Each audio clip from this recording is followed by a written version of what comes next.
કેમ છો વિદ્યાર્થી મિત્રો? મજામાં? આજે આપણે ગુજરાત બોર્ડના લેક્ચર માટે ભેગા થયા છીએ અને તમને ખબર જ છે કે ચેપ્ટર 2 ઓલરેડી સ્ટાર્ટ થઈ ગયું છે જોરશોરથી. અને ચેપ્ટર 2ની અંદર આપણે લોકોએ ઓલરેડી 3 લેક્ચર લઈ લીધા હતા અને 5 ક્વેશ્ચન ઓલરેડી મટીરિયલના પૂરા કમ્પ્લીટ કર્યા હતા. અને જોવા જાય તો સૌથી પહેલો પ્રશ્ન કે સ્થિતિમાન, એમ કહેવાય ને કે ગયા લેક્ચરનો મોસ્ટ આઈએમપી પ્રશ્ન હતો કે વિદ્યુત ડાયપોલને લીધે ઉદ્ભવતું વિદ્યુત સ્થિતિમાન. તો સૌથી પહેલાં છે ને ચેપ્ટરની શરૂઆતમાં છે ને કોઈ એક વિદ્યુત ભારને કોઈ એક બિંદુથી બીજા બિંદુ સુધી લઈ જતા હતા, વિદ્યુત ક્ષેત્રોની વિરુદ્ધ લઈ જતા હતા. પહેલાં તો આપણે એમાં સ્થિતિ ઉર્જા સમજ્યા. એ સ્થિતિ ઉર્જામાં તમે કંઈક એવું કીધું કે કરેલું કાર્ય એ જ સ્થિતિમાન છે, એને તમે વિદ્યુત સ્થિતિમાન કીધું. ત્યારબાદ બિંદુવત વિદ્યુત ભારનું વિદ્યુત સ્થિતિમાન, મોસ્ટ આઈએમપી ક્વેશ્ચન. અને એની સાથે સાથે એના પછીનો ક્વેશ્ચન આપણે જોયો હતો વિદ્યુત ડાયપોલના કારણે ઉદ્ભવતું વિદ્યુત સ્થિતિમાન. વિદ્યુત ડાયપોલના કારણે ઉદ્ભવતું વિદ્યુત સ્થિતિમાન. તો કે બિંદુવત વિદ્યુતમાનનું વિદ્યુત સ્થિતિમાન થાય શું? V = KQ/R.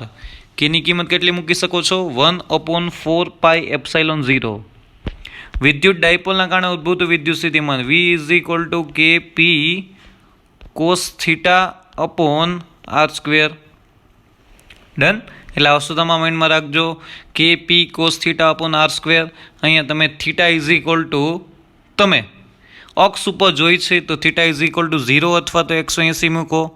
cos 0 1 થાય એટલે તમારી પાસે V કંઈક આપણી પાસે ±KP/R² જેવું ઇક્વેશન હતું. અને જો તમારે વિષુવવૃત્ત ઉપર જોતું હોય તો V KP cos θ/R². માં થીટા વિષુવવૃત્ત ઉપર 90 થાય, cos 90 કેટલા થાય? 0. એટલે વિષુવવૃત્ત પર ઉદ્ભવતું વિદ્યુત સ્થિતિમાન હંમેશા 0 જ હોય. વિષુવવૃત્ત પર ઉદ્ભવતું વિદ્યુત સ્થિતિમાન છે ને એ હંમેશા 0 જ રહેશે. આ વસ્તુ તમારા માઇન્ડની અંદર છે ને પૂરેપૂરી બેસેલી હોવી જોઈએ કે વિષુવવૃત્તની અંદર ઉદ્ભવતું વિદ્યુત સ્થિતિમાન કેટલું થાય. ડન. આટલી વસ્તુ તમારા માઇન્ડમાં પૂરેપૂરી બેસાડી દો. આ બધા MCQ છે અને આ બધા કન્સેપ્ટ છે. આને જ લઈને તમારે સમ્સ કેલ્ક્યુલેટ કરવાના છે. એમ કહેવાય ને V જેટલા વિદ્યુત સ્થિતિમાનમાં Q જેટલા વિદ્યુત ભારને કરવું પડતું કાર્ય કેટલું? તો કે સૌથી પહેલું ઇક્વેશન W = Q ΔV જેટલું. સૌથી પહેલું મોસ્ટ આઈએમપી ઇક્વેશન હતું.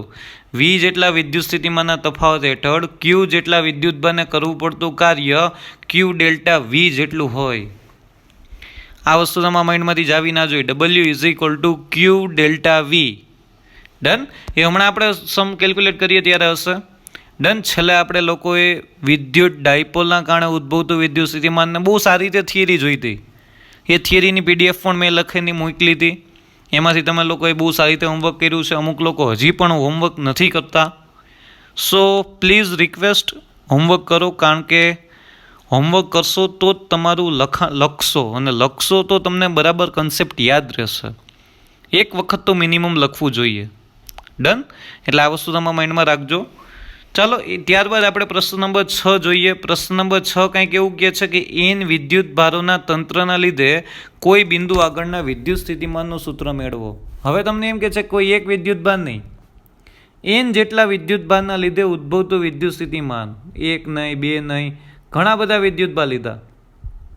આ બધા વિદ્યુત ભારો ભેગા થઈને અહીંયા કંઈક P બિંદુ રાખ્યું તો બધા વિદ્યુત ભારોના કારણે ઉદ્ભવતું વિદ્યુત સ્થિતિમાન કેટલું થાય? તો કે સર પહેલાં એ ખબર હોવી જોઈએ એક વિદ્યુત ભારના કારણે R અંતર આવેલા P બિંદુએ ઉદ્ભવતું વિદ્યુત સ્થિતિમાન કેટલું? તો કે V = KQ/R જેટલું. હા કે ના? બિંદુવત વિદ્યુત ભારના કારણે R અંતરે ઉદ્ભવતું વિદ્યુત સ્થિતિમાન પહેલાં ખબર હોવી જોઈએ V = KQ/R જેટલું થાય. ડન. આમાં ડાઉટ કોઈને નહીં ને? તો કે ગુડ. તો કે સર આવા ઘણા બધા વિદ્યુત ભાર લઈ લીધા. બિંદુ P તો અહીંયા છે. એકના કારણે ઉદ્ભવતું વિદ્યુત સ્થિતિમાન V1 = KQ1/R1. ધારો કે R1 અંતર છે, આ કંઈક R2 અંતર છે, આ કંઈક R3 અંતર છે. તો અહીંયા તમારી પાસે પહેલું વિદ્યુત સ્થિતિમાન, બીજાના કારણે V2 = KQ2/R2 અને ત્રીજાના કારણે એ જ રીતના V3 = KQ3/R3. એનો મતલબ દરેક બિંદુવત વિદ્યુત ભારના કારણે મળતું વિદ્યુત સ્થિતિમાન ગોઈતું. હવે પી બિંદુ પાસે ટોટલ વિદ્યુત સ્થિતિમાન જોઈ છે તો શું કરવાનું? તો કે સર કાંઈ નહીં, જેટલા વિદ્યુતભાર લીધા હતા ને એ બધાના કારણે ઉદ્ભવતું વિદ્યુત સ્થિતિમાન V1, V2 અને V3 હતો. ટોટલ વિદ્યુત સ્થિતિમાન કેટલું થાય? V1 plus V2 plus V3. Done. એટલે બધાના કારણે ઉદ્ભવતા વિદ્યુત સ્થિતિમાનનો સરવાળો કરો એટલે તમને છે ને તે બિંદુ પાસેનું કુલ વિદ્યુત સ્થિતિમાન મળે. તમને છે ને એ બિંદુ પાસેનું કુલ વિદ્યુત સ્થિતિમાન મળશે. વિદ્યુત સ્થિતિમાન એ અદિશ રાશિ છે. વિદ્યુત સ્થિતિમાન અદિશ રાશિ છે. ઇન શોર્ટ એના મૂલ્યનું જ મહત્વ છે, એની કોઈ દિશા હોતી નથી. તો અહીંથી હું તમને એક વસ્તુ છે ને હોમવર્કમાં આપું છું. હોમવર્કમાં શું? તો કે સર વિદ્યુત સ્થિતિમાન એનો એકમ વોલ્ટ છે, આપને બધાને ખબર છે. તો કે સર આનું પારિમાણિક સૂત્ર શું? વોલ્ટનું પારિમાણિક સૂત્ર. તો તમારે આના ઇક્વેશન ઉપરથી બનાવવું પડે. તો તમારે બધાએ છે ને વિદ્યુત સ્થિતિમાનનું પારિમાણિક સૂત્ર બનાવીને મને મોકલવાનું છે. તમે જે હોમવર્ક કરો ને એની અંદર V = KQ/R દેખાય છે. આખાનો એકમ છે ને એ વોલ્ટ થાય. ડન. કેનું પારિમાણિક સૂત્ર? અહીંયા ક્યુનું પારિમાણિક સૂત્ર મૂકો અને છેદમાં આરનું પારિમાણિક સૂત્ર મૂકો. કે એટલે અચળાંક છે 9 × 10⁹. તમને ખબર છે 1/4πε0 ન્યૂટન મીટર સ્ક્વેર પર કુલમ સ્ક્વેર. ક્યુ કુલમમાં હોય, આર મીટરમાં હોય. બધાના પારિમાણિક સૂત્ર મૂકો, બધાનું સોલ્યુશન કરો એટલે તમને વોલ્ટનું પારિમાણિક સૂત્ર મળશે. આપણે બધાને ખબર છે વિદ્યુત સ્થિતિમાનનો એકમ વોલ્ટ છે, પણ એનું પારિમાણિક સૂત્ર છે ને મેં તમને કીધું હતું કે જ્યારે નવી ભૌતિક રાશિ આવે એટલે એને એકમ સાથે સાથે છે ને તમારે એનું પારિમાણિક સૂત્ર છે ને એ બનાવી જ નાખવાનું.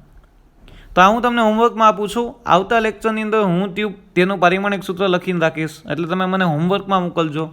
તો અહીંયા તમારી પાસે એવી જ કંઈક આકૃતિ છે. એન વિદ્યુતભાર તંત્રને લીધે કોઈ બિંદુ આગળનું વિદ્યુત સ્થિતિમાન શોધો. તો અહીંયા કોઈ ઉગમ બિંદુની સાપેક્ષે છે ને કોઈ ઉગમ બિંદુની સાપેક્ષે છે ને ઘણા બધા વિદ્યુતભાર લીધા. R1 R2 up to Rn અંતરે તમારી પાસે Q1 Q2 up to Qn જેટલા વિદ્યુતભાર ઓલરેડી છે તમારી પાસે. તો R1P ધારો કે આ બધા જ વિદ્યુતભારોના કારણે P બિંદુ ઉદ્ભવતું વિદ્યુત સ્થિતિમાન જોઈએ છે. કાંઈ નથી, મેં કીધું જ છે. Q1 થી P નું અંતર R1P, Q2 થી P નું અંતર R2P, Q3 થી R3P, એવી રીતના બધા વિદ્યુતભાર છે. તો Q1 વિદ્યુતભારના કારણે P બિંદુ પાસે ઉદ્ભવતું વિદ્યુત સ્થિતિમાન કેટલું? તો કે V = KQ1. અંતર કેટલું કીધું? તો કે R1P. એ જ રીતના બીજા Q2 વિદ્યુતભારના કારણે કેટલું? તો કે V2 = 1/4πε0. સર કેની કિંમત મૂકી ને? K = શું મુકાય? 1/4πε0 Q2/R2P. એ જ રીતના Q3 વિદ્યુતભારના કારણે ઉદ્ભવતું વિદ્યુત સ્થિતિમાન માત્ર વિદ્યુતભારના અંતર બદલે Q3/R3P. ડન. તો કે R2P અને R3P છે શું? તો કે Q2 અને Q3 વિદ્યુતભારથી અંતરો છે. આ જ રીતે તમે જેટલા વિદ્યુતભાર કન્સિડર કર્યા છે ને જેટલા પણ વિદ્યુતભાર કન્સિડર કર્યા છે બધાના કારણે મળતું વિદ્યુત સ્થિતિમાન એ ટોટલ વિદ્યુત સ્થિતિમાન બધા વિદ્યુતભારના વિદ્યુત સ્થિતિમાનનો બેઝિક સરવાળો થાય. આને જ સંપાતપણાનો સિદ્ધાંત કહેવાય. આપણે અવિનવી વસ્તુ વિદ્યુત ક્ષેત્ર માટે પણ કરેલી છે, ફ્લક્સ માટે પણ કરેલી છે અને ત્રીજું વિદ્યુત સ્થિતિમાન માટે પણ કરેલી છે અને બળ માટે પણ કરેલી છે. વિદ્યુતીય બળ શરૂઆત તો અહીંથી જ કરી હતી. પછી વિદ્યુત ક્ષેત્ર આ બધી સદિશ રાશિ હતી, આ બી અદિશ રાશિ છે. વિદ્યુત ફ્લક્સ ટોટલ ફ્લક્સ એટલે બધા વિદ્યુતભારને કારણે મળતા ફ્લક્સનું છે ને ટોટલ ફ્લક્સનો સરવાળો થાય. phi = phi(1) + phi(2) + phi(3) + phi(4) up to phi(n). એ જ રીતના વિદ્યુત સ્થિતિમાન પણ અદિશ રાશિ છે. તો કે V1 + V2 + V3 + V4 up to Vn સુધી તમે લઈ જાઓ. જેટલા પણ વિદ્યુતભારો છે બધાના અંતર લઈ લો એટલે તમે આને છે ને સંપાતપણાના સિદ્ધાંત અનુસાર સમગ્ર વિદ્યુતભારોની ગોઠવણ લીધે P આગળનું સ્થિતિમાન એ દરેક વિદ્યુતભારોથી મળતા સ્થિતિમાનનો શું છે? તો કે બેઝિક સરવાળો છે. ને વિદ્યુત સ્થિતિમાન અદિશ રાશિ છે એટલે બધાનો સરવાળો જ થશે. અહીંયા માઇનસનો પ્રશ્ન નહીં થાય. હા, કોઈ વિદ્યુતભાર ખુદ માઇનસ છે તો પ્રશ્ન જુદો છે. તો અહીંયા તમે V = K-Q/R મૂકશો પણ દિશાના કારણે કોઈ દિવસ માઇનસ નહીં આવે કારણ કે વિદ્યુત સ્થિતિમાનની અદિશ રાશિ છે એટલે ઓમ તો સરવાળો જ થશે પણ ખુદ વિદ્યુતભારની બે લાક્ષણિકતા છે ને એક ધન અને બીજું ઋણ. ધન છે તો કંઈ પ્રશ્ન જ નથી, પણ ઋણ વિદ્યુતભાર છે તો એની લાક્ષણિકતા પ્રમાણે તમે ત્યાં માઇનસ મૂકો તો પ્રશ્ન જુદો છે. એટલે આ વસ્તુ તમારા માઇન્ડની અંદર રાખજો. તો અહીંયા V1 + V2 + V3 up to ક્યાં સુધી? તો કે સર અપ ટુ Vn સુધી. તો કે ટોટલ વિદ્યુત સ્થિતિમાન V બરાબર V1 ની કિંમત કેટલી મૂકી? 1/4πε0 Q1/R1P પ્લસ 1/4πε0. ઇન શોર્ટ બધામાંથી શું કોમન નીકળે? 1/4πε0 કોમન નીકળે. બધામાં વધે શું? Q1/R1P, Q2/R2P પ્લસ Q3/R3P બધું એ વધે. એટલે જો અહીંયા એમ જ કર્યું, 1/4πε0 કોમન કાઢી લીધો, Q1/R1P plus Q2/R2P up to ક્યાં સુધી લીધું હતું? તો કે સર તમે n વિદ્યુતભાર કન્સિડર કર્યા હતા. તો n વિદ્યુતભારોના કારણે ટોટલ વિદ્યુત સ્થિતિમાન Qn/Rnp સુધી તમે લઈ ગયા. ડન? આમાં ડાઉટ નથી ને કોઈને? નહીં ને? એટલે ટોટલ વિદ્યુત સ્થિતિમાન એ દરેક વિદ્યુતભારના કારણે મળતા વિદ્યુત સ્થિતિમાનનો બેઝિક સરવાળો થયો. આને જ તમે સંપાતપણાનો સિદ્ધાંત બોલો છો. આ જ તમારો સંપાતપણાનો સિદ્ધાંત છે. તો કે અહીંયા છે ને એ જ રીતના વિદ્યુત સ્થિતિમાન, ધારો કે કોઈ એમ કહે છે કે કોઈ એક વિદ્યુતભારનું વિતરણ છે, તો વિતરણ 3 પ્રકારના હોય, યાદ હોય તો: રેખીય વિતરણ, પૃષ્ઠ વિતરણ અને કદ વિતરણ. તો તમારે શું કરવું પડે? તો કે સાવ ઇઝી છે. વિદ્યુતભાર ક્યુ ના મુકાય. અહીંયા રેખીય વિતરણ છે તો અહીંયા લેમડા આવે, પૃષ્ઠ વિતરણ છે તો સિગ્મા આવે, કદ વિતરણ છે તો રો આવે. જો લેમડા છે તો એ સિસ્ટમનો કોઈ એક ડેલ્ટા એલ ખંડ ધારી લ્યો. જો સિગ્મા છે તો એ સિસ્ટમનો કોઈ ડેલ્ટા એ ખંડ ધારી લ્યો. અને રો છે તો એ સિસ્ટમનો તમે લોકો કોઈ ડેલ્ટા વી ખંડ ધારી લ્યો. એ ડેલ્ટા વી એક ખંડના કારણે સ્થિતિમાન મળે એ બધાનો તમારે છેલ્લે શું કરવાનો? સરવાળો. તો કે સર તમારું ઇક્વેશન તો V = KQ/R છે. ડન? તો ક્યુની જગ્યાએ શું આવી જશે? તો કે ધારો કે ત્રિપરિમાણમાં સિસ્ટમ ધારીએ છીએ, તો કે ρ = Q/V થાય. ધારો કે ડેલ્ટા વી ખંડ ધાર્યો, તો અહીંયા Q = ρ ડેલ્ટા વી થાય. તો અહીંયા ક્યુની જગ્યાએ તમે શું મૂકશો? ρ ડેલ્ટા V/R. ધારો કે આવી નવી વસ્તુ લેમડામાં છે, V = KQ/R. તો કે લેમડા = Q/Δl. સો Q ત્યાં શું મૂકશો? Lambda × Δl.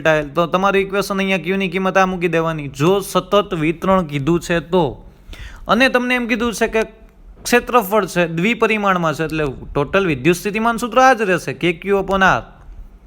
પણ ત્યાં સિગ્મા = Q/Δa અથવા ડેલ્ટા S બે રીતે લખે છે. તો અહીંયા Q = સિગ્મા × શું થશે? Delta A. તો આ ક્યુની કિંમત અહીંયા મૂકી દો, તો એ પૃષ્ઠ વિતરણ થઈ ગયું. આ બિંદુવત વિદ્યુતભાર ના થયો. સમગ્ર વિતરણના કારણે તમે રેખીય વિતરણ લ્યો છો, પૃષ્ઠ વિતરણ લ્યો છો કે કદ વિતરણ લ્યો છો, એ તમારી ઉપર ડિપેન્ડ કરે છે કે ભાઈ ક્યુ વિતરણ છે ને ક્વેશ્ચનમાં ક્યુ વિતરણ કીધેલું છે. એટલે આ વસ્તુ તમારા માઇન્ડમાં રાખજો. આ સમજાઈ ગઈ? પછી બધા એક ખંડના કારણે લીધું, પછી શું કરવાનું? બધાય ડેલ્ટા એ ખંડના કારણે કેટલું? તો કે બધાનો સરવાળો કરી દેવાનો, બેઝિક સરવાળો. ઓલ ડેલ્ટા એ આપણે ખબર છે ચેપ્ટર નંબર 1માં વિદ્યુત ક્ષેત્ર માટે એવું કર્યું હતું. એ જ રીતે એમાં કાંઈ પણ ચેન્જીસ નહીં. અહીંયા વિદ્યુત ક્ષેત્ર હતું, અહીંયા વિદ્યુત સ્થિતિમાન છે. અહીંયા તમે ક્યુની કિંમત જ મૂકતા હતા, અહીંયા પણ તમારે ક્યુની કિંમત જ મૂકવાની છે. આ વસ્તુ તમારા માઇન્ડમાં રાખજો. આટલું સમજાઈ ગયું? આમાં ડાઉટ નથી ને કોઈને? Okay, good. તો અહીંયા તમને એવું જ એક ઉદાહરણ આપેલું છે. જો આપણી પાસે કોઈ સતત વિદ્યુતભાર વિતરણ હોય કે જેની વિદ્યુતભાર ઘનતા ρ/R હોય, અગાઉની જેમ આપણે તેને દરેકના ડેલ્ટા વી માપના નાના કદ ખંડમાં વિભાજિત કર્યું.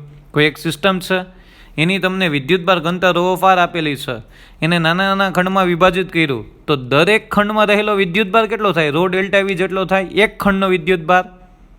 હા કે ના? તો સ્થિતિમાન શોધવા માટે શું કરવું પડે? તો કે બધા જ પદોનો શું કરવો પડે? સરવાળો. અને સરવાળો બહુ મોટો થાય છે તો તમે સંકલન પણ કરી શકો છો. ધારો કે તમારા 1000 ખંડ પડ્યા સિસ્ટમના, તો તમે 1000 થોડો સરવાળો કરશો, તમે જ છે ને સીધે એનું સંકલન કરશો. એ તો આપણે કરીએ જ છીએ, અને સમગ્ર વિતરણ લીધે મળતું વિદ્યુત સ્થિતિમાન મેળવીએ છીએ. આવી રીતના કદ ખંડની જગ્યાએ તમે રેખીય ખંડ પણ લઈ શકો અને પૃષ્ઠખંડ પણ લઈ શકો. આટલી વસ્તુ યાદ રાખજો તમારા માઇન્ડની અંદર, આ ભૂલાય નહીં. કન્ફર્મ? ડાઉટ આમાં? આ n વિદ્યુતભાર હતા એના કારણે મળતું સ્થિતિમાન મળ્યું. એવું પણ બની શકે n વિદ્યુતભારની કન્સિડરેશન માટે કોઈ એક સતત વિતરણ જ્યાં ઘણા બધા વિદ્યુતભાર આપેલા સ્થૂળ એટલે મેક્રોસ્કોપિક લેવલ ઉપર છે, એ મેક્રોસ્કોપિક લેવલનો કોઈ એક નાનો ખંડ ધારો ને તો એ માઇક્રોસ્કોપિક લેવલ ઉપર થયો, પણ તોય એ માઇક્રોસ્કોપિક લેવલના ખંડમાં વિદ્યુતભારની સંખ્યા ઘણી બધી છે.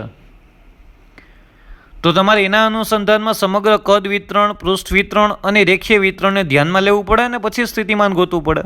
એટલે આ વસ્તુ તમારા માઇન્ડમાં રાખજો, ભૂલાય નહીં. ચાલો એ જ રીતે છે ને આપણી પાસે સમાન વિદ્યુત ભારિત ગોળાકાર કવચ છે. ગોળાકાર કવચ ચેપ્ટર 1 છેલ્લી થિયરી.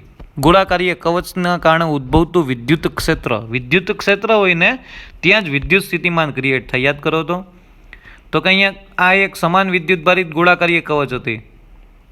એના આર અંતરે બહારના બિંદુએ આર અંતરે આવેલા પી બિંદુએ વિદ્યુત ક્ષેત્ર કેટલું થતું? તો કે સર કે ક્યુ અપોન આર સ્ક્વેર જેટલું. યાદ છે ઇક્વેશન 3 હતી થિયરી. એક અનંત લંબાઈનો વાહક તાર હતો, એક અનંત વિદ્યુતભારિત સમતલ હતું, ત્રીજું ગોળાકારીય કવચ હતું. ગોળાકારીય કવચના 2 ભાગ પડ્યા હતા, એક અંદરની બાજુ ને એક બહારની બાજુ વિદ્યુત ક્ષેત્ર શોધ્યું હતું. બહારની બાજુ આર અંતરે આવેલા પી બિંદુએ વિદ્યુત ક્ષેત્ર એટલું થતું હતું, અંદરની બાજુ આવેલા કોઈ પણ બિંદુએ વિદ્યુત ક્ષેત્ર 0 થતું. શું કામ? કારણ કે સર અંદરની બાજુ જે ગૌસિયન સપાટી તમે ધારતા હતા ને ત્યાં કોઈ વિદ્યુતભાર ઘેરાતો નહોતો, એટલા માટે વિદ્યુત ક્ષેત્ર ત્યાં શૂન્ય થતું હતું. એ જ રીતે એ ગોળાકારીય કવચની બહારની જગ્યાએ વિદ્યુત ક્ષેત્ર જાણે બધો વિદ્યુતભાર કેન્દ્ર પર કેન્દ્રિત થયેલો હોય ને તે જ રીતે ક્ષેત્ર મળે તેટલું જ હોય છે. એટલે કે બધો જ વિદ્યુતભાર આપણે ક્યાં ગણીએ છીએ? કેન્દ્ર પર કેન્દ્રિત થયેલો છે. એટલે સમગ્ર ગોળાકારીય કવચના કારણે કેન્દ્રથી આર અંતરે આવેલા પી બિંદુએ વિદ્યુત સ્થિતિમાન V = KQ/R જ થાય. એટલે કે આ સમગ્ર વિદ્યુતભાર ક્યાં કેન્દ્રિત થયેલો છે? કેન્દ્ર પર. એવું આપણે ધાર લીધું. એટલે બિંદુઓત વિદ્યુતભારના જે વિદ્યુત સ્થિતિમાનનું સૂત્ર છે ને એ જ લાગુ પડે. આ ભૂલાય નહીં. ગુરુત્વીય સ્થિતિમાનમાં પણ આ જ કન્સેપ્ટ હતા. ગુરુત્વીય ક્ષેત્ર અંદરની બાજુ શૂન્ય હતું, પણ ગુરુત્વીય સ્થિતિમાન બધી બાજુ અચળ રહેતું હતું. ગોળાકારીય કવચની અંદરની બાજુ ગુરુત્વીય સ્થિતિમાન અચળ રહેતું હતું. ગ્રાફાઈ તમને ખબર છે, મેં તમને કીધું હતું કે આ જ વસ્તુ છે ને ઇલેક્ટ્રોસ્ટેટિક્સમાં આગળ આવશે. જે આવી વિદ્યુત ક્ષેત્રના સંદર્ભમાં ગુરુત્વીય ક્ષેત્ર હતું અને વિદ્યુત સ્થિતિમાનના સંદર્ભમાં ગુરુત્વીય સ્થિતિમાન હતું. એના કન્સેપ્ટ તમને યાદ હશે ને તો ઇઝીલી તમે આ વસ્તુ સોલ્વ કરી શકશો. એટલે આ વસ્તુ તમારા માઇન્ડમાં રાખજો, ભૂલાય નહીં કે આ જગ્યાએ તમારે કઈ રીતે કઈ વસ્તુ ગણતરીમાં લેવાની. ગુરુત્વીય ક્ષેત્ર અંદરની બાજુ ગોળાકારી કવચની 0 હોય તો ગુરુત્વીય સ્થિતિમાન અચળ રહેતું હતું. તો અહીંયા તમે વિદ્યુત સ્થિતિમાનની ચર્ચા કરો. વિદ્યુત સ્થિતિમાન કેટલું? તો કે આ ગોળાકારીય કવચ છે એના કેન્દ્રથી આર અંતરે આવેલા પી બિંદુએ વિદ્યુત સ્થિતિમાન V = KQ/R થાય. સર આ સૂત્ર તો બિંદુવત વિદ્યુતભારનું હતું. આપણે અહીંયા એવું જ ધારીએ છીએ આ સમગ્ર વિદ્યુતભાર છે ને એ કેન્દ્ર પર કેન્દ્રિત થયેલો છે. જો અહીંયા એ જ લખેલું છે. કવચની બહાર બિંદુ બધો જ વિદ્યુતભાર કેન્દ્ર પર કેન્દ્રિત થયેલો છે ને એ જ રીતે ક્ષેત્ર મળે તે જ રીતના હોય. આમ કવચની બહાર સ્થિતિમાન કેટલું? તો કે KQ/R જેટલું. કેની જગ્યાએ તમે શું મૂકી શકો છો? 1/4πε0. આ વસ્તુ યાદ રાખજો, ભૂલાય નહીં. ડન. ચાલો એ જ રીતના અંદરની બાજુ જોઈએ. કવચની અંદર વિદ્યુત ક્ષેત્ર શૂન્ય છે. તો વિદ્યુત ક્ષેત્ર શૂન્ય છે એનો મતલબ વિદ્યુત સ્થિતિમાન શૂન્ય નથી, વિદ્યુત સ્થિતિમાન અચળ છે. ગુરુત્વીય સ્થિતિમાનના કન્સેપ્ટની જેમ જ હંમેશા યાદ રાખજો, કવચની અંદરની બાજુએ વિદ્યુત ક્ષેત્ર 0 છે એનો મતલબ એવો નથી કે V 0 છે. V 0 નથી, પરંતુ કવચની અંદર V કોન્સ્ટન્ટ છે, એટલે અચળ છે. એટલે કે તમારે આ કવચની અંદર કોઈ વિદ્યુત ભારને છે ને કાર્ય કરવું પડતું કાર્ય છે ને એ શૂન્ય થાય. સર કેમ? કારણ કે વિદ્યુત ભાર તો જ ગતિ કરે જો બે બિંદુ વચ્ચે વિદ્યુત સ્થિતિમાનનો તફાવત ક્રિએટ થાય. જો બે બિંદુ વચ્ચે વિદ્યુત સ્થિતિમાનનો તફાવત ક્રિએટ નથી થતો તો એનો મતલબ તમે સમજી લ્યો ઇઝીલી કે એ જગ્યાએ વિદ્યુત ભાર ગતિ કરતો નથી. કારણ કે જો અહીંયા બે બિંદુ લઈ લ્યો, આ એક બિંદુ ને આ બીજું બિંદુ, અહીંયા 5 વોલ્ટ વિદ્યુત સ્થિતિમાન છે ને અહીં 5 વોલ્ટ વિદ્યુત સ્થિતિમાન છે. કારણ કે V અચળ કીધો ને, એટલે વિદ્યુત સ્થિતિમાનનો તફાવત 5 - 5 થયો તો કેટલો થયો? 0. તો આ બિંદુથી આ બિંદુ સુધી વિદ્યુત ભારને લેવા માટે કરવું પડતું કાર્ય 0. કંઈ કાર્ય હોય જ નહીં.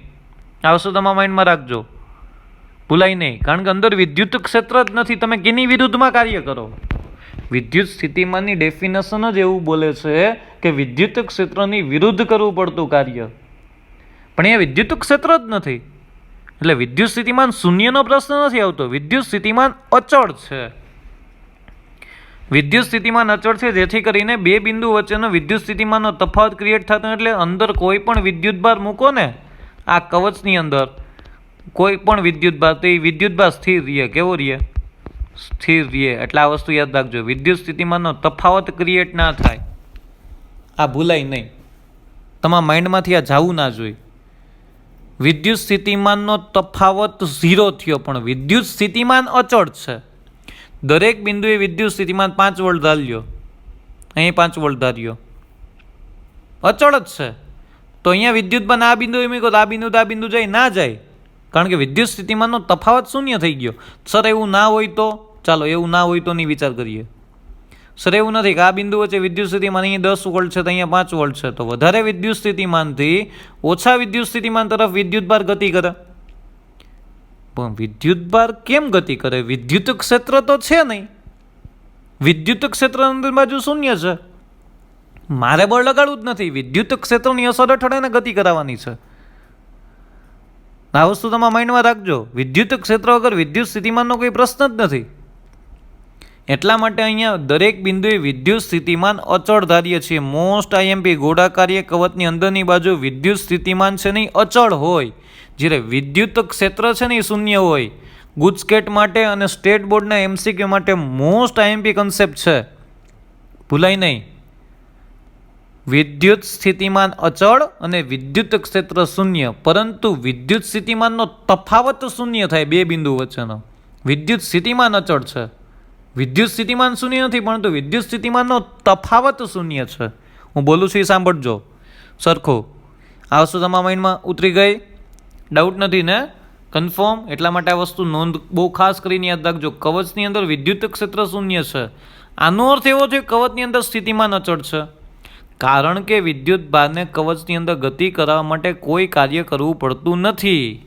કાર્ય કરો તો એનો મતલબ એવો થશે કાં કાર્ય વિદ્યુત ક્ષેત્રની દિશામાં હોય, કાં કાર્ય વિદ્યુત ક્ષેત્રની વિરુદ્ધ દિશામાં હોય. પણ આપને ઓલરેડી ખબર છે કવચની અંદર વિદ્યુત ક્ષેત્ર શૂન્ય છે.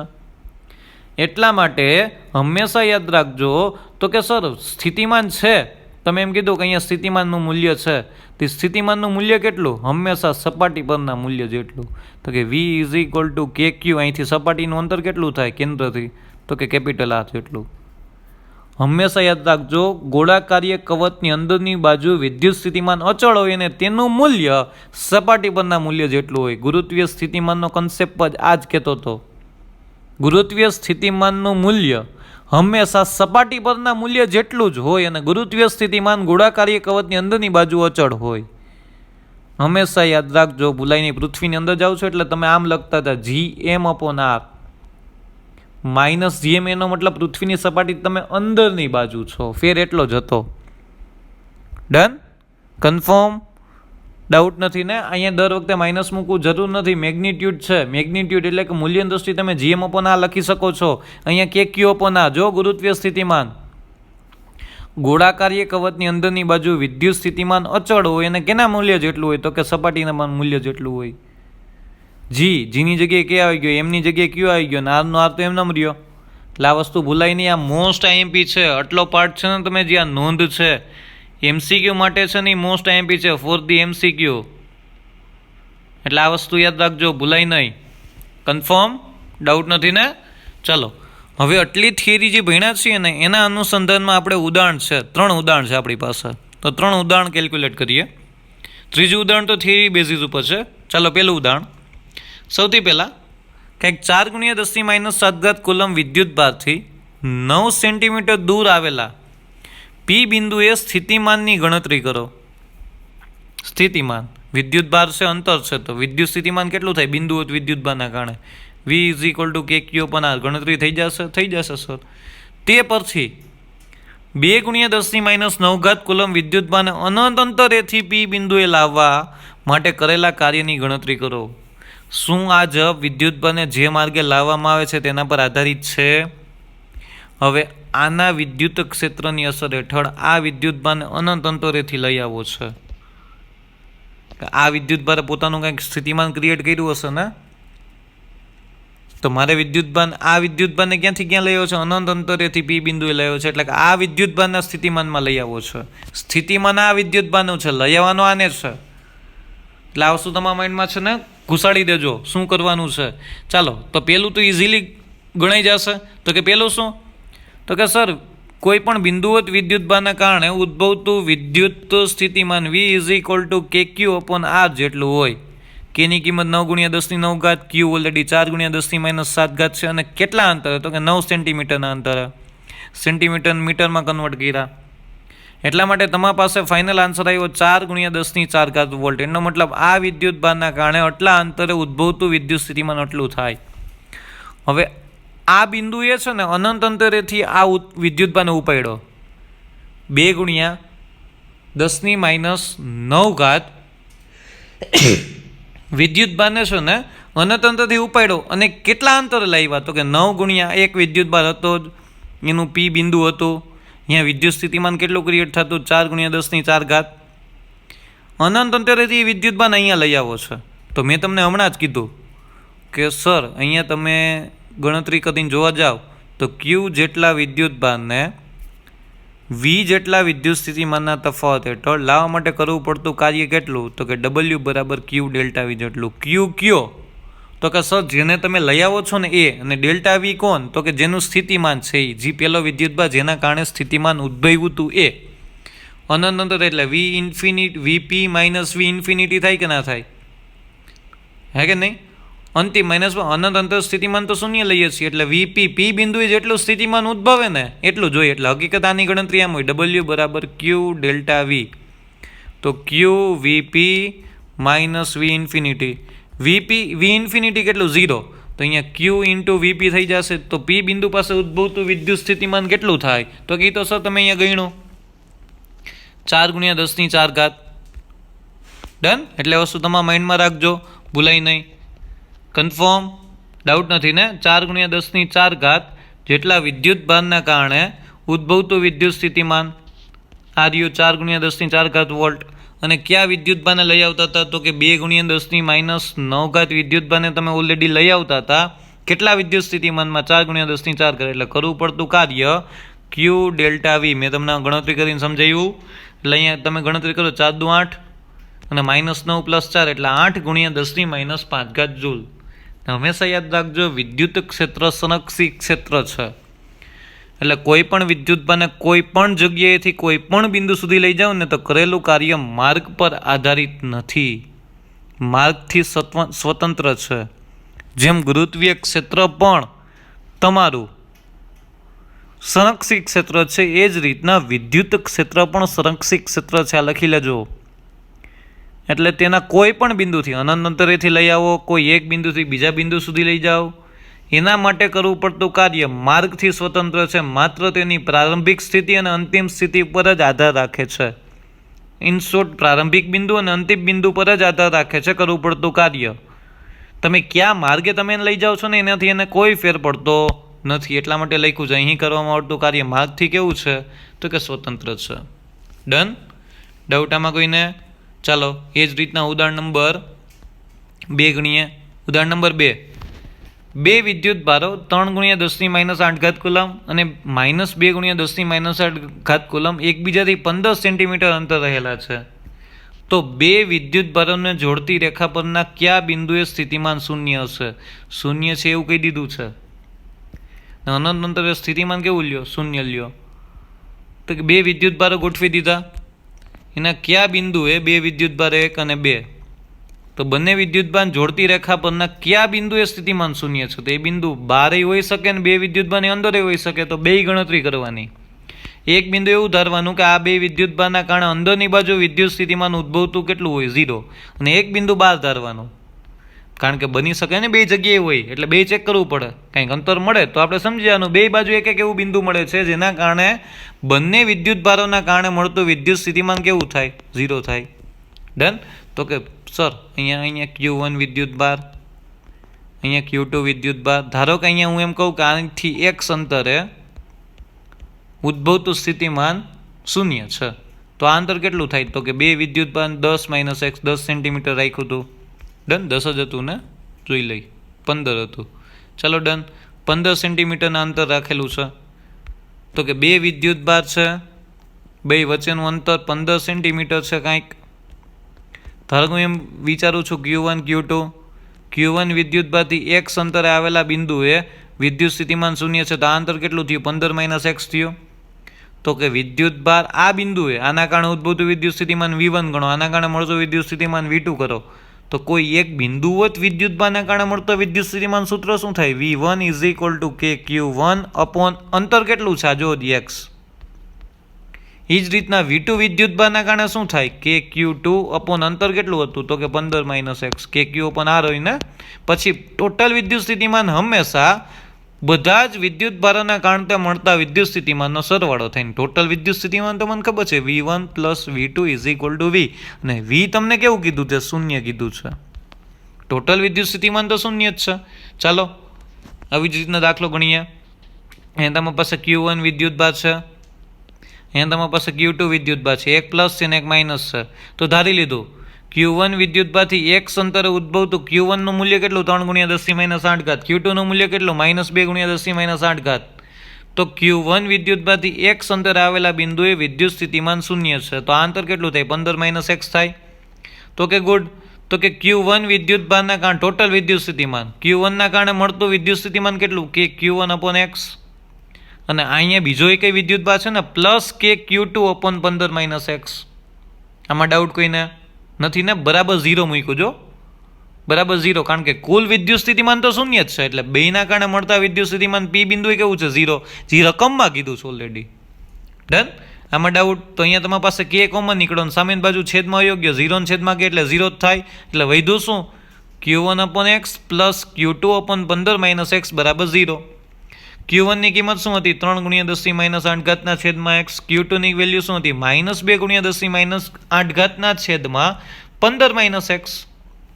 તો અહીંયા તમારી પાસે 10 - 8 કોમન નીકળ્યા, સામેની બાજુ છેદમાં ગયા એટલે એ 0 થઈ ગયું. તો અહીંયા વધ્યું શું?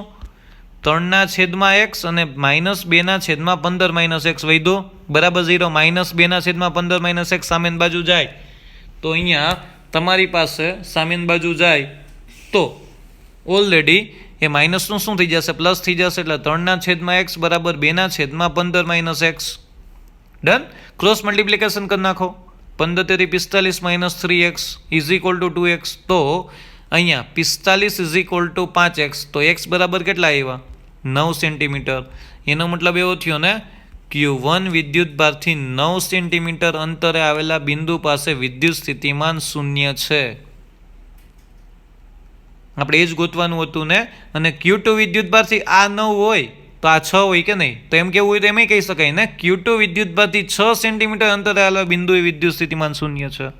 બે રીતે કહી શકો છો. રકમમાં કોઈ એવી ચોખવટ નથી, પણ તમારે નીચે લખવું પડે કયા વિદ્યુતભારથી તમે અંતર x ધારેલું હતું. કોઈ એમ કે સર મારે આ x નથી ધારવું, મારે આ x ધારવું છે. કાંઈ વાંધો નહીં, તો આ 15 - x બનશે. તો આનો જવાબ 6 આવશે, આનો જવાબ 9 આવશે. ડન. જવાબ તો એનો જ આવવાનો છે. તમે ક્યાંથી x અંતર ધારો છો નીચે લખો. ધન વિદ્યુતભારથી ઋણ વિદ્યુતભારની બાજુએ. મેં સર ધન વિદ્યુતભારથી અંતર ધારેલું હતું x. એટલે ધન વિદ્યુતભારથી 9 સેન્ટીમીટર આવેલા બિંદુએ વિદ્યુત સ્થિતિમાન છે એ શૂન્ય હોય છે. સિમ્પલ થઈ ગયું. ડાઉટ આમાં કોઈને? ડન. હવે છે ને બે વિદ્યુતભારની બહારની બિંદુ ધારી. બહારનું બિંદુ જો Q1 વિદ્યુતભાર Q2 વિદ્યુતભાર. તો Q1 વિદ્યુતભારથી બહાર, બેની વચ્ચે નહીં, Q1 વિદ્યુતભારથી બહાર કોઈ એક બિંદુ P છે. Q1 વિદ્યુતભારથી આ x અંતર ધાર્યું અને એમ ધારી લીધું આ બિંદુ વિદ્યુત સ્થિતિમાન શૂન્ય છે. તો Q1 વિદ્યુતભારથી આ x થયો તો આ બે વચ્ચેનો અંતર 15 હતો. તો આ અંતર કેટલું થાય? તો કે x માંથી 15 બાદ કરી દો તો આ x - 15 અંતર થાય કે ના થાય? આ Q2 વિદ્યુતભારથી અંતર. Q1 વિદ્યુતભારથી x અંતર છે તો Q2 વિદ્યુતભારથી કેટલું? તો કે સર x - 15 જેટલું. એટલે x - 15 જેટલું થઈ ગયું તમારી પાસે. ટોટલ તો 15 જ હતું. આ સમજાઈ ગયું. P બિંદુએ સ્થિતિમાન શૂન્ય. પાછી રીત તમને ખબર જ છે. Q1 ના કારણે અને Q2 ના કારણે બે મળતા વિદ્યુત સ્થિતિમાન સરવાળો કેટલો થાય છે? 0. તો કે KQ1 upon x plus KQ2 upon x - 15. કારણ કે હવે અંતર આ છે. પહેલાં અહીંયા બિંદુ હતું, હવે આ બિંદુ હતું. = 0. તો ચાલો KQ1 upon x plus KQ2 upon x - 15 બરાબર 0. K કોમન નીકળીને ગયો, સામેની બાજુ 0 થઈ ગયો. Q1 ની કિંમત મૂકી 3 × 10 - 8 છેદમાં x પ્લસ Q2 ની કિંમત મૂકી -8 10 - 8 કોમન નીકળ્યું, સામેની બાજુ છેદમાં ગયું 0 થઈ ગયું. ડન. તો વધ્યું શું? 3/x -2/x -15 બરાબર 0. તો અહીંયા તમારી પાસે માઇનસ સામેની બાજુ ગયું એટલે 3/x is equal to 2/x -15. Cross multiplication કરો. 3x -45 is equal to 2x. તો x બરાબર તમારી પાસે કેટલું આવ્યું? 45 સેન્ટીમીટર. એનો મતલબ સર Q1 વિદ્યુત ભારથી 45 સેન્ટીમીટર અંતર આવેલા બિંદુએ Q1 વિદ્યુત ભારથી 45 સેન્ટીમીટર અંતરે આવેલા બિંદુએ વિદ્યુત સ્થિતિમાન શૂન્ય છે. તો Q2 થી કેટલું થાય? તો કે 45 - 15 એટલે કે 30 થાય. એટલે એમ પણ લખી શકો ને, Q2 વિદ્યુત ભારથી 30 સેન્ટીમીટર અંતરે આવેલા બિંદુએ વિદ્યુત સ્થિતિમાન શૂન્ય. બે સાચું જ છે ને? Q1 વિદ્યુત ભારથી અંદર 45 થાય છે, Q2 થી કેટલું થાય? 30. પણ આપણે લખવાનું કયું? ક્યાંથી અક્ષ અંતર ધારેલું છે એ લખવાનું. ડન. એટલે એ વસ્તુ ભૂલાય નહીં. ધન વિદ્યુતભારથી ઋણ વિદ્યુતભારની બાજુએ, એટલે અક્ષ અંતર આપણે ધનથી જ ધારેલું છે ને, એટલે એમ લખ્યું ધન વિદ્યુતભારથી ઋણ વિદ્યુતભારની બાજુએ ઉદ્ભવતું વિદ્યુત સ્થિતિમાન શૂન્ય થાય. એટલે આ વસ્તુ તમારા માઇન્ડમાં રાખજો, ભૂલાય નહીં. કન્ફર્મ? ચાલો, ઓકે, ગુડ. ત્યારબાદ તમારી પાસે કંઈક ઉદાહરણ નંબર 3 છે. 3ની અંદર કંઈક થિયરી જ છે, કોઈ કેલ્ક્યુલેશન છે નહીં. તેની અંદર એવું કંઈક કીધું છે, આકૃતિ A અને B અનુક્રમે ધન અને ઋણ વિદ્યુત ભારોની ક્ષેત્ર રેખાઓ દર્શાવે છે. તો સ્થિતિમાનના તફાવત VP - VQ અને VB - VA ના ચિહ્ન જણાવો. VP - VQ, VP - VQ, VPમાંથી VQ બાદ કરો તો એના ચિહ્ન ધન હોય કે ઋણ હોય. ને તમને એવું કીધું છે VB - VA ના ચિહ્ન જણાવો. તો અહીંયા તમને ખબર છે વિદ્યુત સ્થિતિમાન V બરાબર KQ/R હોય. એટલે ક્યાં વિદ્યુત સ્થિતિમાન વધારે હોય? તો કે સર P બિંદુ એ વધારે હોય અને Q બિંદુ એ ઓછું, એટલે VP > VQ થશે, કારણ કે P બિંદુ નજીક છે. એટલે VP - VQ ધન પડશે, ધન વિદ્યુતભારના કારણે મળતું વિદ્યુત સ્થિતિમાન. ડન. એ જ રીતના અહીંયા તમારી પાસે VB અને VA ઋણ વિદ્યુતભારની ક્ષેત્રરેખાઓ અંદર તરફ જાય. એટલે યાદ રાખજો. એટલે અહીંયા એ બિંદુ પાસે છે ને એ વધારે ઋણ હશે. હા કે ના? ઋણ મૂલ્ય છે એ વધારે હશે કે નહીં હોય? ઋણ મૂલ્ય વધારે એટલે -10 ને -5, તો ઋણ મૂલ્ય વધારે કયું કહેવાય? -10 કહેવાય ને. એટલે અહીંયા Q વધારે સ્થિતિમાન હશે, તો કે B બિંદુ પાસેનું વિદ્યુત સ્થિતિમાન એ બિંદુ કરતાં વધારે હશે. કારણ કે જેમ નજીક જાઓ અહીંયા વિદ્યુત સ્થિતિમાન -10 હોય, અહીંયા -5 હોય. તો હકીકતે VB - VA કરો તો અહીંયા તમારી પાસે ધન નિશાની મળશે. તો અહીંયા તમારી પાસે VB - VA એ ધન છે. હંમેશા યાદ રાખજો, VB એ VA કરતાં ઓછું ઋણ છે, કારણ કે દૂર છે. જેમ નજીક જશો, કારણ કે ઋણ વિદ્યુતભારના કારણે મળતું વિદ્યુત સ્થિતિમાન જેમ નજીક જાઓ એની ઋણ વેલ્યુ વધતી જાય. એટલે હકીકતે એ વેલ્યુ ઋણમાં વધી પણ ઓમ ઘટી. એટલે આ વસ્તુ તમારા માઇન્ડમાં રાખજો, ભૂલાય નહીં. કન્ફર્મ? ડાઉટ આમાં કોઈને? ચાલો, એના પછી એ થઈ ગયું. એક નાના ઋણ વિદ્યુતભારને Q અને P તથા A અને B બિંદુ વચ્ચે સ્થિતિ ઊર્જાના તફાવતના ચિહ્ન જણાવો. Q અને P અને A અને B વચ્ચે. તો કે કાંઈ વાંધો નહીં, નાનું ઋણ વિદ્યુતભાર તમે લ્યો છો તો એ પ્લસ વિદ્યુતભાર તરફ આકર્ષાય કે ના આકર્ષાય? ડન. તો કે ઋણ વિદ્યુતભારની ઊંચા સ્થિતિ ઊર્જાથી નીચી સ્થિતિ ઊર્જા તરફ ગતિ કરે. કારણ કે ધન વિદ્યુતભાર છે ને અહીંયા તમે ઋણ કહે એટલે ઊંચી વિદ્યુત સ્થિતિ ઊર્જાથી નીચી વિદ્યુત સ્થિતિ ઊર્જા તરફ ગતિ કરે છે. કારણ કે સ્થિતિ ઊર્જા ઘટતી જાય, ધીમે ધીમે નજીક જાઓ છો, ગતિ ઊર્જા વધતી જાય. એટલે Q અને P વચ્ચે સ્થિતિ ઊર્જાના તફાવતની નિશાની કેવી છે? તો કે ધન છે. એ જ રીતે સ્થિતિ ઊર્જા આમ નજીક જાઓ છો તો એ બિંદુ પાસેની સ્થિતિ ઊર્જા વધારે હોય, કારણ કે અપાકર્ષણ લીધે એ વિદ્યુતભાર સ્થિર થાય, એની ગતિ ઊર્જા ઘટે ને સ્થિતિ ઊર્જા વધે.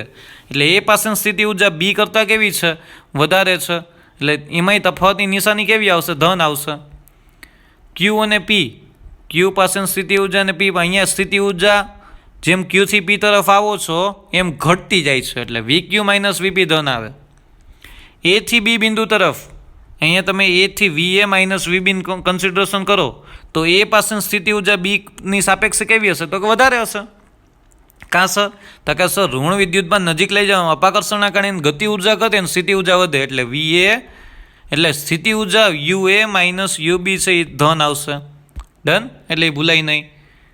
ચાલો, અહીંયા તમને એમ કીધું એક નાના ધન વિદ્યુતભારને Q બિંદુથી P બિંદુ લઈ જવામાં ક્ષેત્ર વડે થતા કાર્યનું ચિહ્ન. ક્ષેત્ર કઈ બાજુ છે જુઓ તો? આ બાજુ છે. ક્ષેત્રની વિરુદ્ધમાં લઈ જાઓ છો. ક્યુથી પી તરફ. ડન. તો ક્યુથી પી તરફ એક નાના ધન વિદ્યુતભારને ક્યુથી પી તરફ લઈ જવામાં બાહ્ય પરિબળની વિરુદ્ધ દિશામાં કાર્ય કરવું પડે છે. એટલે કરેલું કાર્ય કેવું મળશે? ઋણ મળશે. કારણ કે ધન વિદ્યુતભારનું વિદ્યુત ક્ષેત્ર તો બહાર તરફ હોય. તમે એમાં ક્યુથી પી તરફ આ બાજુ લઈ જાઓ છો, કરવું પડતું કાર્ય કેવું થશે? તો કે ઋણ આવશે. એ જ રીતના એક નાના ઋણ વિદ્યુતભારને બીથી એ તરફ લઈ જવામાં બાહ્ય બળ વડે થતા કાર્યનું ચિહ્ન, બાહ્ય બળ વડે થતા કાર્યનું ચિહ્ન કઈ બિંદુ લઈ જવાનું છે? બીથી એ બિંદુ લઈ જવાનો છે. તો ક્ષેત્રની દિશામાં થયો કે ક્ષેત્રની વિરુદ્ધ દિશામાં થયો? તો કે ક્ષેત્રની દિશામાં થયો. ડન. તો નાના ઋણ વિદ્યુતભારને બીથી એ તરફ લઈ જવામાં બાહ્ય પરિબળને કરવું પડતું કાર્ય કેવું છે? તો કે ધન છે. ધન શું કામ? અહીંયા ક્ષેત્રની વિરુદ્ધ દિશામાં હતું એટલે ઋણ આવ્યું. અહીંયા ઋણ વિદ્યુતભારના કારણે મળતું વિદ્યુત ક્ષેત્ર આમ જ હોય. તમે બીથી એ તરફ લઈ જાઓ છો, બંને સમાન દિશામાંથી, એટલે કાર્ય ધન છે. ક્ષેત્રની વિરુદ્ધ લઈ આવો ને તો જ કાર્ય ઋણ, ક્ષેત્રની દિશામાં લઈ જાઓ ને તો કાર્ય ધન જ હોય. આપણી નિશાની છે, નિશાનીનું કન્સિડરેશન છે. આટલી વસ્તુ યાદ રાખજો. ત્યારબાદ બીથી એ જવામાં નાના ઋણ વિદ્યુતભારની ગતિ ઊર્જા વધે ઘટે? બીથી એ જવું છે ને એમાંય ઋણ વિદ્યુતભાર છે. તો ઋણ વિદ્યુતભાર વચ્ચે શું થાય? તો કે અપાકર્ષણ. જેમ નજીક જાય એમ એની ગતિ ઊર્જા ઘટે અને સ્થિતિ ઊર્જા વધે. જેમ નજીક જાય એમ ગતિ ઊર્જા ઘટે, સ્થિતિ ઊર્જા વધે. કારણ કે નજીક ગયો એટલે અપાકર્ષણના કારણે સ્થિર થવાનો પ્રયત્ન કરે. ડન. એટલે એમ કહી શકાય ને, બીથી એ તરફ જાઓ છો તો ઋણ વિદ્યુતભારની ગતિ ઊર્જા શું થશે? તો કે ઘટશે. ડાઉટ આમાં કોઈને? ઋણ વિદ્યુતભારની સ્થિતિ ઊર્જા શું થશે? તો કે ઘટશે. એટલે આ વસ્તુ તમારા માઇન્ડની અંદર સારી રીતે બેસાડી દેજો. ડન. તો આજના લેક્ચરની અંદર આપણે લોકોએ શું ભણ્યા છીએ? તો કે ઇન વિદ્યુતભારણ તંત્રના કારણે મળતું વિદ્યુત સ્થિતિમાન. તો કે સંપાતપણાના સિદ્ધાંત અનુસાર દરેક વિદ્યુત સ્થિતિમાનના કારણે મળતા વિદ્યુત સ્થિતિમાનનો શું થાય? તો કે બેઝિક સરવાળો. બીજું કાંઈ જ નથી કરવાનું થતું. એટલે આ વસ્તુ યાદ રાખજો, ભૂલાય નહીં. અને તમારી પાસે ધારો કે એવું છે નહીં ને એની પાસે સમગ્ર વિતરણ છે, તો વિતરણ છે તો રેખીય વિતરણમાં ડેલ્ટા એલ ખંડ ધાર લ્યો, એની અંદર રહેલો વિદ્યુતભાર, પછી બધા જ ડેલ્ટા એલ ખંડનો સરવાળો કરી દો, કુલ વિદ્યુત સ્થિતિમાન. એ જ રીતના પૃષ્ઠ વિદ્યુત ભાર વિતરણ માટે સિગ્મા ધાર લ્યો. કોઈ એક ડેલ્ટા એ ખંડ ધારો, એનું એક વિદ્યુત સ્થિતિમાન લીધું, પછી બધા જ ડેલ્ટા એ ખંડનો સરવાળો કરી દો. અને ત્રીજું કદ વિતરણ, એટલે કે કદ વિદ્યુતભાર ઘનતા. એક ડેલ્ટા વી ખંડ ધારો અને એમાં રહેલો વિદ્યુત સ્થિતિમાન છે તે એ રીતના બધા જ ડેલ્ટા વી ખંડનો તમે સમગ્ર સિસ્ટમના ડેલ્ટા વી ખંડનો સરવાળો કરો એટલે તમને ટોટલ સ્થિતિમાન મળે. ડન. એ જ રીતના મોસ્ટ આઈએમપી તમારી પાસે આ ક્વેશ્ચન હતો. ગોળાકારીય વિદ્યુતભારી કવચની બહારના બિંદુ ઉદ્ભવતું વિદ્યુત સ્થિતિમાન અંતરાર સાથે બિંદુવત વિદ્યુતભારના વિદ્યુત સ્થિતિમાનના પ્રમાણમાં જ બદલે. એટલે KQ/R. કેની જગ્યાએ શું મૂકો છો? 1/4πε0. પણ અહીંયા ધ્યાન રાખજો કે અંદરની બાજુ વિદ્યુત ક્ષેત્ર શૂન્ય છે. એટલે વિદ્યુત સ્થિતિમાન અચળ છે પરંતુ વિદ્યુત સ્થિતિમાનનો તફાવત શૂન્ય છે. એટલા માટે તમે કવચની અંદર વિદ્યુત ભારને ગતિ કરવા માટે કોઈ પણ કાર્ય કરવું પડતું નથી. કારણ કે બે બિંદુ વચ્ચેનું વિદ્યુત સ્થિતિમાન શૂન્ય છે, તે વિદ્યુત ભાર આપમેળે ગતિ કરશે નહીં. વિદ્યુત ક્ષેત્રમાં વિદ્યુત સ્થિતિમાનનો તફાવત ક્રિએટ થાય ને તો જ વિદ્યુત ભાર ગતિ કરે. પણ તો વિદ્યુત ક્ષેત્ર તો શૂન્ય છે એટલે વિદ્યુત સ્થિતિમાન અચળ. તો કે કોના જેટલું? તો કે વિદ્યુત સ્થિતિમાન હંમેશા સપાટી પરના મૂલ્ય જેટલું જ હોય. તો કે કેટલું? તો કે KQ/R કેપિટલ R જેટલું. સપાટીની ત્રિજ્યા કેપિટલ હશે એટલે આ યાદ રાખજો, ભૂલાય નહીં. ત્યારબાદ ઉદાહરણ નંબર 1, 2 અને 3 જોયું આપણે. આ મોસ્ટ આઈએમપી ઉદાહરણ છે, આ યાદ રાખજો. બીજું ઉદાહરણ છે એમાં ખાસ સમજવાનું હતું. અહીંયા Q કયો લીધો? W = Q delta V. તો કે V છે ને આનો લીધો અને Q તો જેને તમે લઈ આવતા હતા ને એ Q લીધો. V વિદ્યુત સ્થિતિમાન કોના કારણે? કોઈ એક વિદ્યુતભાર ઓલરેડી હાજર હતો એના કારણે કંઈક P બિંદુએ સ્થિતિમાન હતું. એ સ્થિતિમાનમાં તમે બીજો કોઈ વિદ્યુતભાર લાવતા હતા, કરવું પડતું કાર્યમાં Q અહીં આ ના લઈ લેતા, Q આ લેવાનો છે એટલે ભૂલ ના થાય. એટલે આ વસ્તુ યાદ રાખજો. MCQ છે ને મોસ્ટ આઈએમપી સમ આ હતો. આ ઘણી વખત બોર્ડવાળાએ છે ને ઓલ્ડ સિલેબસમાં પણ પૂછેલો હતો. એટલે અહીંયા તમારી પાસે ઉદાહરણ નંબર 2 વધારે મહત્વનું છે. ડન. ચાલો નેક્સ્ટ લેક્ચરની અંદર સમસ્થિતિમાન પૃષ્ઠથી આપણે શરૂઆત કરવાના છીએ. સમસ્થિતિમાન પૃષ્ઠ કોને કહેવાય અને વિદ્યુત સ્થિતિ ઉર્જાના કન્સેપ્ટ સમજવાના છીએ. ત્યાં સુધી તમે બહુ સિરિયસ થઈને ચેપ્ટર 2 ને એમ કહેવા જાવ ને, ચેપ્ટર 2 છે ને મોસ્ટ આઈએમપી ચેપ્ટર છે બેઝિક કન્સેપ્ટ સમજવા માટે, અને થોડુંક ચેપ્ટર લાંબુ પણ છે એટલે થોડાક સિરિયસ જાજો. ત્યાં સુધી ચાલો નેક્સ્ટ લેક્ચરમાં પાછા મળીએ. Stay home, stay safe. Thank you very much.